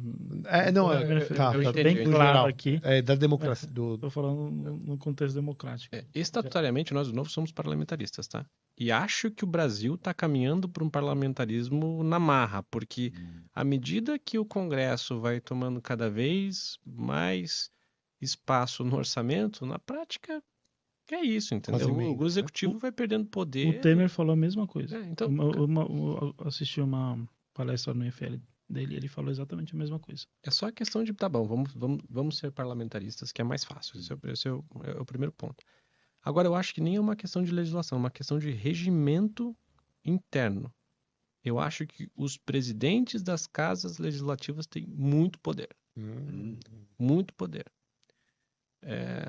Podem sentar, de distribuir, de escolher o que vai ser votado, o que não vai ser votado, de controlar nomeação e tal. Isso e principalmente o poder de desrespeitar o regimento, que é uma coisa bizarra. Sem dúvida. O que o Lira fez durante esses últimos 4 anos. Também é monocrático, né? Você lembra o Renan Calheiros não querendo receber o agente de justiça lá, o coisa de justiça? Sim. Vocês lembram disso? Então, ele fez até isso, quer dizer, nesse nível. Não, há um senso de corporativismo mesmo. E, infelizmente, enquanto nós estamos passando por tudo isso, a maior parte do nosso Congresso está preocupado com emenda. Aqui o Brasil inteiro discutindo censura e os 3 poderes se reúnem para discutir emenda PIX. Não, bizarro. É completamente deslocado da realidade. Então, Agora, como então que uma oposição consegue se organizar quando o presidente da casa tem tanto poder? Poxa, nem sequer se a maioria dos parlamentares se juntarem no abaixo-assinado e falar, nós queremos votar esse projeto de lei, se o presidente você não vota. Sim. Então, assim, uma vez que senta na cadeira, é praticamente impossível de tirar. E o poder que ele concentra é muito grande. Né? Como que o Girão vê essa pegada do Pacheco? Dos bastidores, o que ele fala, velho? Por quê? Qual que é o motivo real? Que ele não, por que a pauta não vai pra frente? Qual que é a percepção dele, né? Que você não pode sei ver? se ele faz um cálculo de que o governo já tem maioria no Senado e seria uma derrota. Não sei se ele tem intenções eleitorais em Minas Gerais, né? Como muita gente diz. Governador Nós de somos Minas. nosso adversário, inclusive, político lá, o PSD. Não sei se ele tinha expectativa de ir para um ministério, seja para um cargo do alto escalão judiciário, seja no STF, seja no STJ, não viu espaço. Ainda tem alguma expectativa? Sinceramente, eu não sei. Só sei que ele é, de longe, hoje o político mais covarde do Brasil e vai ser Sem visto dúvida. e vai ser lembrado como o político mais covarde da nossa geração. Covarde. Covarde. Até o Arthur Lira é menos covarde do que ele. Não, Arthur Lira já falou grosso. Já. Realmente, o senhor Eduardo Pacheco ele é uma desgraça. pra essa Rodrigo nação. Pacheco. Não, Desculpa. não desonre meu nome. É que são tanto Eduardo Girão, Eduardo Ribeiro. O Rodrigo Pacheco, ele é uma desgraça pra essa nação, velho. É impressionante o como ele pode pensar só nele e esquecer de todo o resto que tá em volta e pra onde a gente tá caminhando. Inclusive, a oposição está se organizando para pedir a cassação do Pacheco por prevaricação. Eu vi isso daí. Mas cara. Não, mas a graça é você. É o que simboliza. O simbolismo, sim. isso. Você estava falando, Edu, veio uma coisa na minha cabeça que é a ideia de você acabar, ou pelo menos restringir demais o foro privilegiado. Que eu acho que isso também tem um papel fundamental nesse tipo de... Com certeza. Pega os senadores e puxa quantos processos cada um deles tem no Supremo Tribunal Federal. Isso. E existe, eu lembro que teve até uma pauta lá atrás, não sei se vocês lembram disso, de tentar chegou-se a discutir um pouquinho sobre essa ideia de isso tá em voga agora, alguém tá falando sobre isso, existe alguma ideia de você criar uma outra restrição dessa, que nem você falou da idade do ministro, do tempo que ele vai ficar no cargo? Existe alguma outra... Isso tá voltando à tona, não? Eu não sei se no momento vai ter força política para acabar com o foro privilegiado, porque, enfim, primeiro, nem sequer os ministros do Supremo Tribunal querem perder esse poder. Ao mesmo tempo que ele é meio que ambíguo, né? Porque da mesma forma que se sente protegido, porque é só atravessar a Praça dos Três Poderes, você consegue conversar com quem está te julgando, ao mesmo tempo você está vigiado e você está na mão daquela pessoa. Mas é uma aberração completa. A quantidade de pessoas, hoje são mais de 5 mil pessoas no Brasil. 5 mil, 50 mil? É algo assim, fora de escala. Acho que é 50 e alguma coisa mil. 50 mil. Foro privilegiado? No Agora, Brasil... Acho que é tipo 54, 57 mil. E nos Estados Unidos é só o presidente da República. Todo mundo é julgado em primeira instância. Para esse pessoal que tem foro privilegiado e tem 60 mil pessoas no Brasil. E tem todo esse processo, é uma questão de sobrevivência se manter num cargo oficial, né? Para ele é sobrevivência, porque ele sai e aí acaba virando um foro, perde esse foro privilegiado e acaba se expondo a todos esses processos, né? Pois é. E aí, qual que é a alternativa? A alternativa para nós, enquanto sociedade, é parar de eleger pessoas com viés corrupto, né? Então, assim, escolham bem os candidatos que vocês vão colocar lá. E a nossa parte, enquanto partido, estamos fazendo. Né? Faz lá background check. Em alguns casos, para prefeito, a gente faz até teste de integridade para saber quão suscetível aquela pessoa é à corrupção e, enfim. Deixa eu fazer uma pergunta, Eduardo, uma pergunta de ordem filosófica, porque quando a gente pensa Brasil, Brasilzão, 210 milhões, o grande Hoi Polloi Brasil, a gente tende a ser mesmo um pouco incrédulo. A gente fala, um povo que ainda precisa de uma tutela. Ou seja, a Globo se põe a fazer tutela toda, ou pelo menos se colocar para fazer tutela todo final de semana para o Brasil. Então, a gente pensa num povo que precisa de tutela. Olha, subdesenvolvido, Brasil grande, Brasil democrático, demos. Como a partir daí a gente achar que o Deus da democracia fala durante a eleição? Entende o que eu estou querendo dizer? Como é que a gente chega nisso aí? Porque quando você olha essa ideia de Brasil, você cai num certo pessimismo. Não tem como sair disso. Como que a gente vai da democracia para a aristocracia? Porque É isso que você está falando ou não? Eu vou pegar uma coisa que é muito fácil para o Eduardo entender, porque ele faz isso e sempre fez dentro do Novo, que o Novo, por exemplo, quer construir uma ideia meritocrática. Essa é uma das premissas maravilhosas do Novo, que sempre estimulou todo mundo. Se você puder, se você passar por um certo balizamento, você entrega aqui e entrega o bem. E a ideia de você sair da política como um balcão de negócios, e ela tem que trazer uma outra coisa, porque o que a pessoa leva? Qual que é o trade-off dessa pessoa? Então eu entro para política antiga, eu entro para política, faço uma grana, boto meu filho, minha filha, meu cunhado, meu coisa, todo mundo lá, fiz a vida de todo mundo. Essa é a história da política. Das oligarquias. Quando você substitui isso por meritocracia, você tem que dar qual que é o trade-off? Para os gregos, era quando o cara tinha uma estátua. Ou o cara botava o nome, porque tem que ter a glória, a honra. Alguma coisa tem que ter de volta para o homem público, que é só encheção de saco. Por que o síndico quer ser síndico? Ninguém quer ser síndico, na real. Todo mundo só quer morar lá, pagar as continhas, não tem encheção de saco. Então, nessa toada toda, eu te pergunto como é que o Novo constrói essa ideia filosófica de democracia, sendo que o Brasil não é um lugar onde o Deus da democracia vai fala. O Romeu Zema que costuma falar isso, né? De que ele se aposentou para entrar na política e não entrou na política para se aposentar. Acho que essa é uma das... que tem gente com vocação. É aristocrático. Quer dizer que é aristocracia. Só que, cara, quantas pessoas são assim? Que tem a disposição para fazer isso, né? Mas tem muita gente em diferentes estágios da sua vida que tem espírito público e tem vocação. Nós temos que encontrar. Tem muita gente boa em outros partidos também. Não estou aqui falando que só o Novo presta. Cara, não, tem muita gente boa em outros partidos há muito tempo já tentando atuar. Fazer política do bem republicana. Cara, como é que a gente identifica essas pessoas e torna elas viáveis eleitoralmente? Eu acho que essa é a grande sacada. E a gente entra no outro ponto que eu acho que foi o início da sua fala.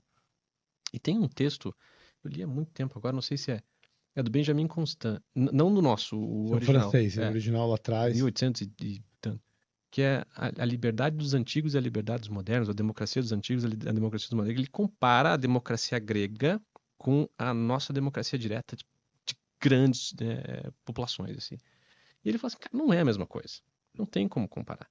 Porque, primeiro, quem que votava numa polis grega lá em Atenas? Não era todo mundo, né? Era o ateniense, homem, né? Os escravos já não votavam, tinha uma certa restrição, ou seja, era pouca gente que, por acaso, tinha tempo para pensar, tempo para tomar decisão. E o grau de complexidade dessas decisões era muito baixo. Vamos pavimentar aquela estrada que vai para outra cidade, não sei quanto que vai custar, e fica lá, passa o dia inteiro discutindo. Então, assim, e o voto dele, dado que era menos, tinha um poder maior. Era um voto de condomínio. Ele conseguia fazer essa alteração. Quando você passa para o eleitor hoje, você, cara, pega um projeto de reforma administrativa de 400 páginas e pede para essa pessoa que ela vai ter tempo para ler. Acho que vai muito de educação política também, né, Eduardo? Porque eu lembro muito de uma passagem naquele livro lá, Na Democracia da América, do Tocqueville.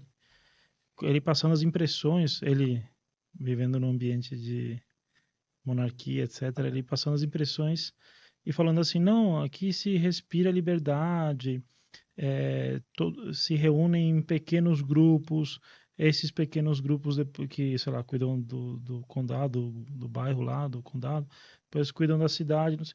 Então, ele falava sobre uma situação em que tinha discussões de pequenos grupos para cuidar, sei lá, da aldeia ou da pequena cidade. Depois tinha o conselho do condado que discutia isso. E todo mundo participava ativamente porque se importava com a sua comunidade. Isso não existe, porque era uma participação, ele falava que era uma participação constante. Então, sei lá, vai botar uma praça nova numa cidadezinha, se reunia o conselho municipal para fazer essas coisas. Vai para uma escola, vai mudar alguma coisa. Então, existe uma participação política muito mais ativa, ou existia naquela época, nos Estados Unidos, do que, por exemplo, a gente vê aqui. Aqui, a participação política, hoje em dia acabou mudando, né, nesses, sei lá, últimos 8, 10 anos, mas a participação política no Brasil se restringia até pouco tempo atrás em votar. Basicamente isso. E muita gente nem votava também. E acabava isso, essa participação política. E você tinha a participação política dos jornalistas dando um monte de crítica e o pessoal que absorvia isso de forma passiva. Não existia um pensamento crítico se isso era real, se isso tinha um componente certo, se estava alinhado com seus princípios, etc.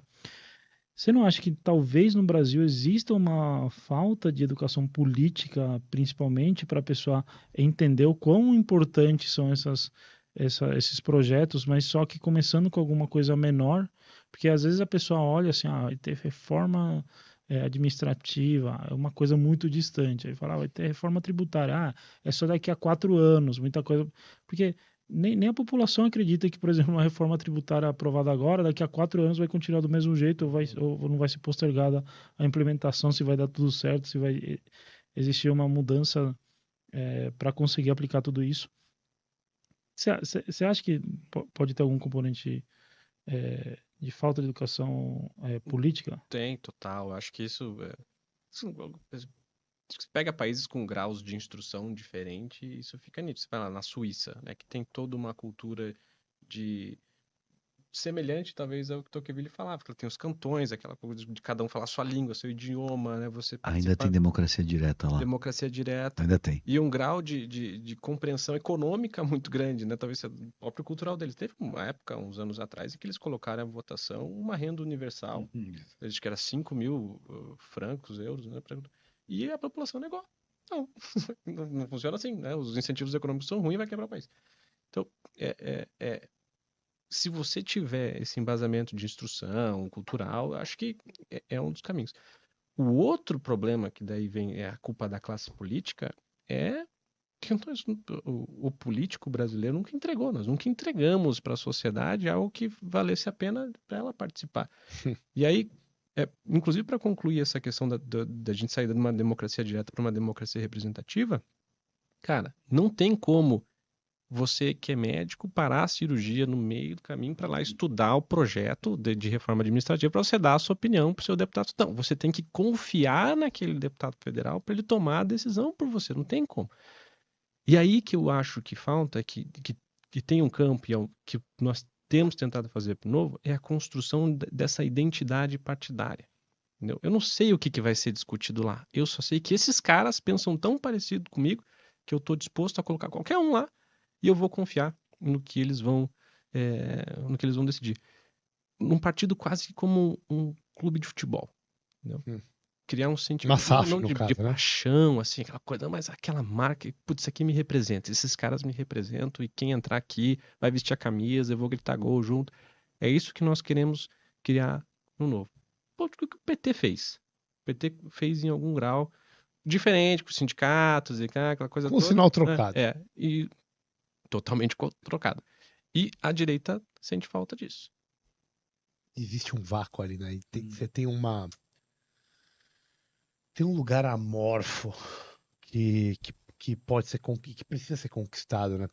Eu vejo muito assim como a direita buscando uma identidade mesmo. Uma identidade, um propósito, né? E que consiga ser convergido. E a gente não pode ficar caindo na cilada de ficar esperando o salvador da pátria de novo. Pronto, esse aqui que representa... Claudilismo da... Não esquece. Tá, cara. Aí vai insistir no erro. Por isso que no Novo, até muitas vezes eu busco ser mais low profile e tentar dar exposição para as grandes lideranças do partido aparecerem, mas mostrar que isso é diluído, não tem um só aqui, né? É um monte de gente. Se entrar nas mídias sociais do Novo, você passa ali no Instagram, passa 2, 3, é uma pessoa. É o Camusato, depois é o Gilson, depois é a Adriana, depois é o Marcel, depois é o Gilson. Você vai que, cara, é um time aqui, né, que todo mundo fala a mesma coisa. Então, poxa, são ideias que nós representamos, não é uma figura. Não, vamos lá, essa pessoa vai nisso. Cara, não, as pessoas te decepcionam. As pessoas erram, todo mundo erra, né? Você não pode depositar todas as suas confianças em alguém que, poxa, o ser humano vai falhar, vai errar. Tem que ter a instituição ali que dilua isso. Sensacional, muito bom. Vou te botar aqui no fogo rapidinho. 3 cidades onde o Novo vai surpreender.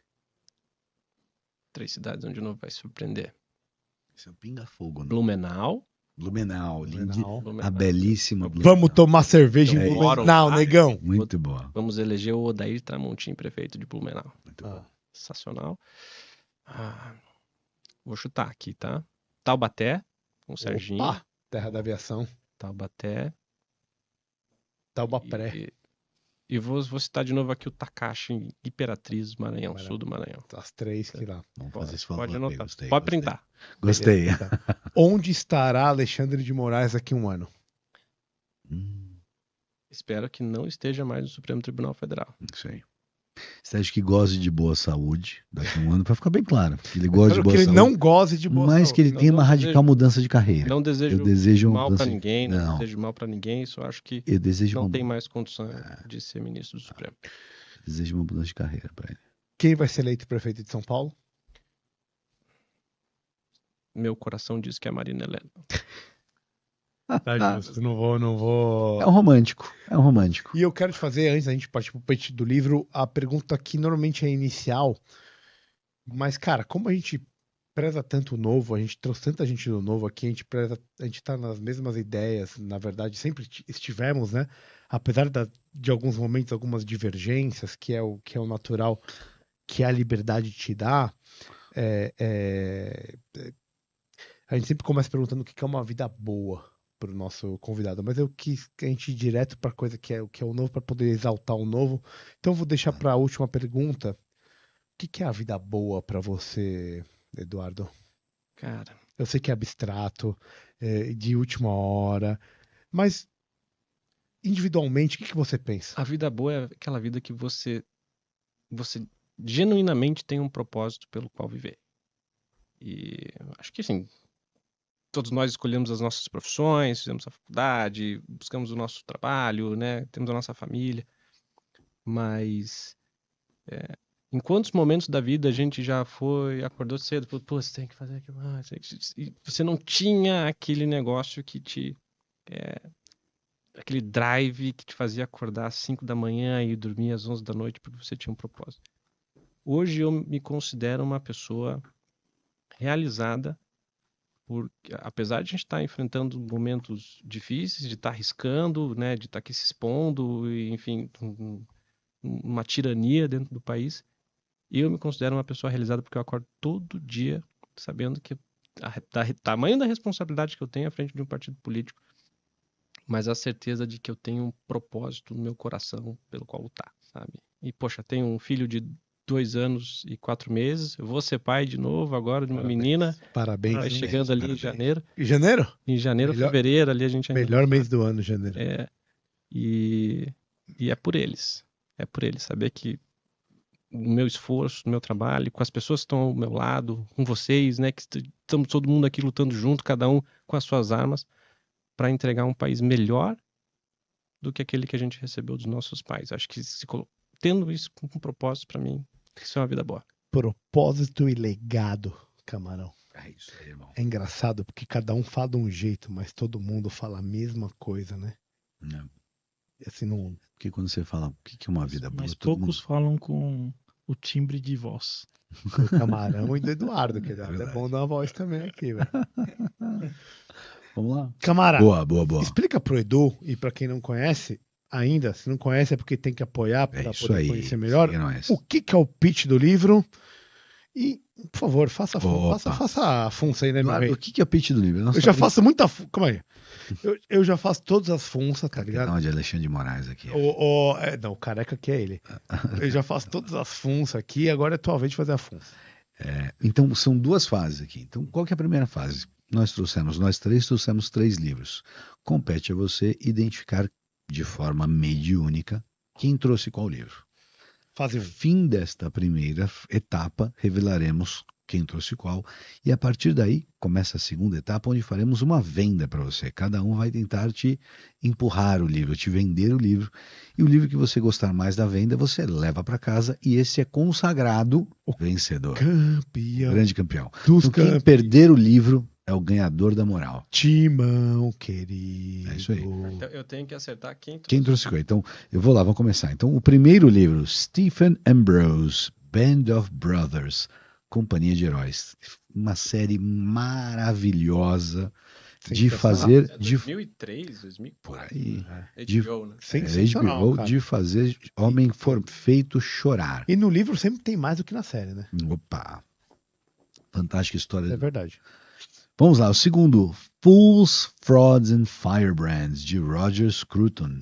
Thinkers of the New Left. Uou! Opa! Uou! Coisa densa. Quase impronunciável esse livro. Não, mas esse aí, caralho.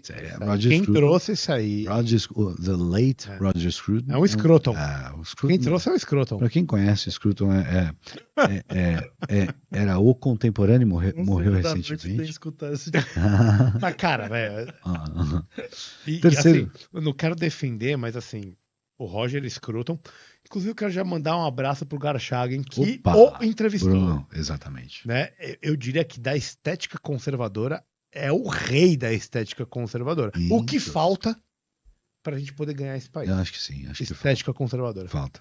Tô errado? Falta um músico de direito, falta um arquiteto de direito, falta pessoas que façam. Enfim. Terceiro livro, Carl Gustav Jung, obra completa, O Mito Moderno sobre Coisas Vistas no Céu. Muito bom, hein? Jung é um- velho, o cara... Isso aqui é um peso pesado, hein? Isso aqui trouxeram Carl aqui Gustav Jung, quero ver. aqui é um peso pesado. Aí, Isso aí cara, não tem. vou te falar que eclético, hein? Tá bem. Isso que é legal, não tem nada a ver uma coisa com a outra. Bem eclético. Essa é a graça. Dá pra viajar aí nesse rolê. É Vou isso ser mesmo. bem sincero. Vou ter que destravar minha mente aqui agora. Calma aí, Marcelzinho, faz destrava a mente do professor. Destrave a mente. Quem trouxe qual livro, querido Edu? Scruton foi o Regis, Scruton. Calma. Regis é um Scruton. Não fala assim. Regis, você é o Scruton. Camara foi Band of Brothers, Opa, Marcelão Carl Jung. Opa! A garota. Caramba, foi. Então, Foi certeiro, hein? Foi certeiro. Foi certeiro. Tem certeza? Podemos. Se você tem Segue a o chance de mudar. Eu mudaria. Segue o jogo. E eu sou um cara real. Acho que tem que dar. Segue o jogo. Segue o jogo. Segue o jogo, certeza? Resultado foi exatamente, Mente- certeiramente niente. Errado. Muito bom, acertou um terço. Certeiro, hein, Matheusinho? Isso é produção. Cruzebeck. Ficou esperando. Isso aqui é o homem que tá atento, velho. Tá aqui, ó. Cara atento. Pô, Pedro. Muito bom. Muito boa, muito bom, muito bom. Vamos Vamos. começar. Vamos lá. O Edu escolhe. Quem começa agora? Vamos lá. Pitch do- Marcelo, então. Marcelo. Bom, deixa eu começar com esse Bota, livro. calma aí. Boa. Cronômetro na tela. Parando. Vai lá. Ó, Jung, conhecido por todo mundo, mas esse livro não é tão conhecido por todo mundo.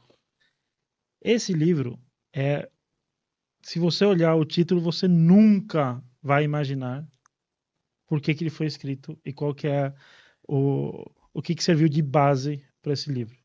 Mas eu vou adiantar porque só tem 35 segundos. Esse livro é o melhor livro de OVNIs que você vai ler na sua vida.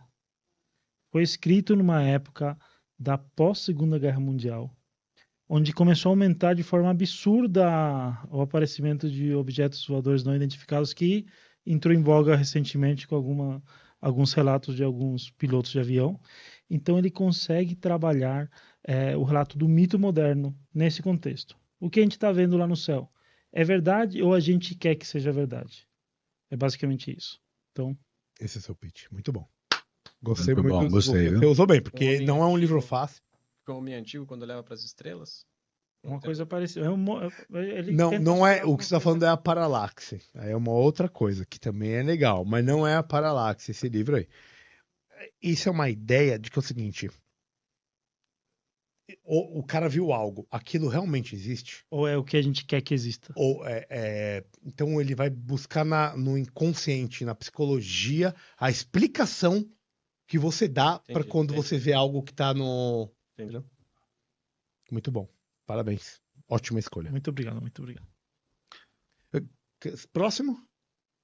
Vamos na sequência, então. Boa. Marco Antônio. Roger Scruton. Roger- Scruton. Muito bom. Então, Roger Scruton morrido recentemente, falecido recentemente, era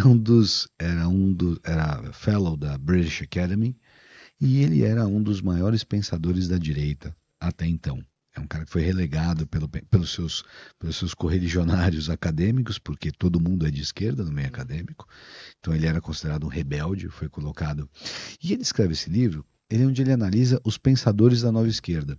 Então ele vai de Foucault e Sartre até Hobsbawm e Galbraith.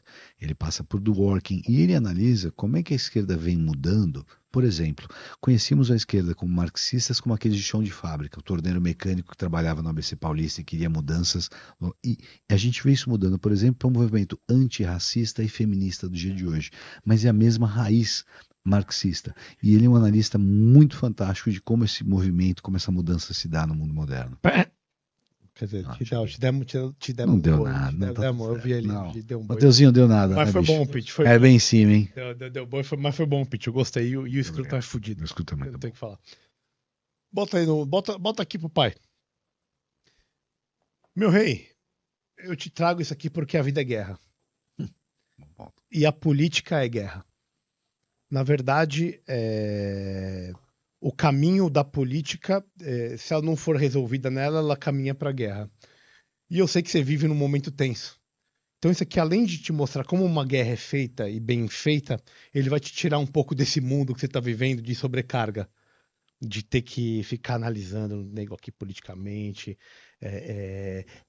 ter conversa. Então isso aqui é um entretenimento para você. E para mim, na minha opinião, a 101st Airborne foi a principal companhia em vários momentos cruciais da Guerra Mundial. Desde o desembarque na Normandia, no dia 16 de junho de 44, e principalmente em Bastogne, que foi a última tentativa de Hitler de retomar a Europa. Então são os caras que garantiram a nossa liberdade, que é algo que você gosta muito, por isso que eu trago esse livro para você. Foi bonito também, gostei. Você deu uma Gostou? acelerada aí no final. Porque eu não quero, para mim o tempo é sagrado. Tudo que Diferente do senhor, tudo deu que uma... você falou de Vocês iriam bonito se no dar bem em começo. debate. Tudo que você falou bonito no começo, Eu já você fui- destruiu no final. Não. Que ninguém... Eu falei bem do seu livro, te elogiei aqui, e o senhor tá querendo usar de picuinha para ganhar, mas o senhor vai perder, porque eu já senti qualquer verdade aqui nesse podcast hoje. Meu Só querido. posso escolher um? Só pode escolher um, só tem um ganhador. Aí é aquela coisa, né? Não dá para querer ter tudo na vida. O segundo já é o primeiro a perder. Isso. Meu querido amigo, quem vai ao vencedor do pitch? Qual livro você vai levar para a sua casa? Eu acho que eu vou levar o do Jung, sabe por quê? Cara, quando você está imerso no debate político, na narrativa, pelo menos eu tenho refletido sobre isso, de você tem que tomar cuidado para você não querer ver algo onde não tem para justificar o seu ponto de vista. Porque Muito bom. Faz aí todo sentido, todo sentido. a gente pode estar caminhando para um cenário ruim. E talvez as redes sociais façam isso. Né? Você está naquela bolha, você quer acreditar naquilo porque faz sentido para suas ideias, faz sentido para as escolhas que você teve, que você tem que manter, porque você é orgulhoso. Né? Então, talvez eu possa aprender. Não, com certeza. Muito bom. Sentido, hein? Muito bom, muito bom, muito Justíssimo, bom. justíssimo. Parabéns, Marcelo. Muito obrigado, também. A sonoplastia ficou excelente. Escolheu um belo livro, assim, quer dizer, né? Quer dizer que o Regis perdeu de novo. Comeu o livro de novo. De duas seguidas, comeu o livro. Mas tudo bem, vamos pôr. A gente deixa isso pra depois. Bora. Mas realmente, e vou falar aqui, pra nós, né, Camara? A gente gosta muito do Carl Jung. Opa! E muito, hein? Fazemos todo dia isso aí. Fazemos todo dia isso aí. Né? Não li tudo da obra completa dele, mas li algumas coisas, inclusive esse daí. E foi uma ótima escolha, Marcelão. Você tá de parabéns, meu rei. Você merece. Você é um cara que merece muito. E Edu, você merece mais ainda, cara. A gente ficou muito, muito agradecido, muito feliz. Muito agradecido, exatamente. Fiz questão de voltar pro Partido Novo e falo para todo mundo, acho que temos um rumo, temos uma liderança, algumas lideranças, as coisas estão virando não só de idealismo para prática, que é o que a gente se preocupa, e você com certeza tem um baita de um papel nisso, então parabéns dos parabéns. Estaremos aqui sempre apoiando, abertos ao Partido Novo. Né? Inclusive o Rafa Lima vai vir gravar coisa aqui. Exatamente. Que a gente faz questão de ajudar. E tenham sempre na gente um parceiro, óbvio, quando a gente está falando da mesma coisa, e de uma construção de uma direita que tem todos esses espectros políticos diferentes, mas que tem que estar unida. E a gente queria que você desse as redes aí, como que a galera pode ajudar um novo, e que foi sensacional. Parabéns mesmo, de coração, a gente ficou muito, muito, muito feliz, cara. Não, eu que agradeço. Poxa, tô felizão, que papo bacana. Fiquem todos convidados aí para Blumenau em outubro para nosso Oktoberfest. Se Deus quiser, no segundo turno para pedir voto pro Tramontim ainda, nosso futuro prefeito. E, gente, se quiser seguir lá o Novo em todas as redes, inclusive no Twitter, tá? É @Partido Novo 30. As minhas redes é @Edu Ribeiro Novo, então quiser me acompanhar também. E contem conosco. Nós vamos ir até o fim. Contra tudo, contra todos, se for preciso. Vocês gostam dos gregos, né? E eu costumo usar o exemplo dos 300 de Esparta, né? Porque não eram só 300, tinham vários outros, né? Enfim, vários outros mitos que seguem lá. Mas eles lutavam em pares, né? Tava o escudo de um que protegia o outro, a falange funcionava daquela maneira, e o Novo é muito disso, sabe? Você ter poucos recursos, tudo é mais difícil, ser contra o privilégio, né? Uma coisa, uma vida bem espartana, mas com um senso de propósito, de valores para você defender a sua causa, a sua casa, a sua família, a sua liberdade, estão dispostos a ir até o fim e morrer. E é isso que simboliza isso, o Novo. Então, contem conosco. Quem quer fazer parte do Novo será super bem-vindo.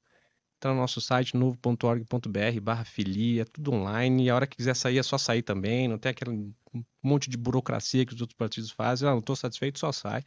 Ajude, doe para os candidatos, porque tenho certeza absoluta que nós temos os melhores quadros, e a partir do ano que vem vocês vão ver um outro partido capilarizado, com um monte de vereador e um monte de prefeito, se preparando para a eleição mais importante desde a redemocratização, no meu entendimento, que é a eleição de 2026.